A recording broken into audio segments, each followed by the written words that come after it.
अस्सलातु वस्सलामु अलैका या सय्यदी या रसूल अल्लाह, अस्सलातु वस्सलामु अलैका या सय्यदी या हबीब अल्लाह।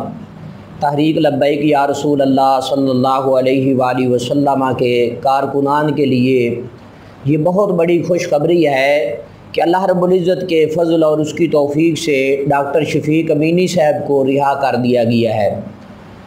हम अल्लाह ताला का शुक्र अदा करते हैं। अल्लाह ताला का फ़ज़ल हुआ, अल्लाह तबारक व तआला का करम हुआ कि डॉक्टर शफ़ीक अमीनी साहब रिहा कर दिए गए हैं।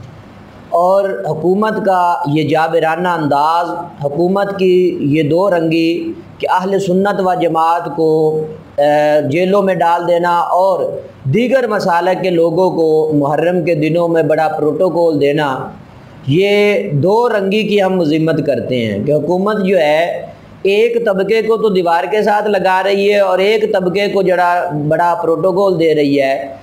बाहर कैब डॉक्टर शफ़ीक अमीनी साहब को गिरफ़्तार किया गया था 7 सितंबर की उस अजीम शान कॉन्फ्रेंस के हवाले से जो डॉक्टर शफ़ीक अमीनी साहब पेशावर की सरज़मीन पर करवा रहे थे।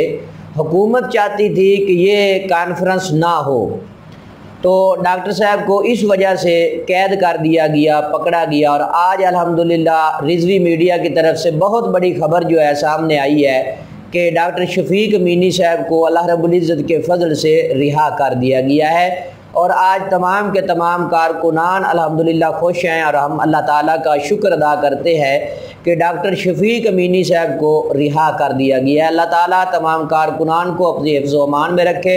व आखिर दावाना अनिल हम्दुलिल्लाहि रब्बिल आलमीन।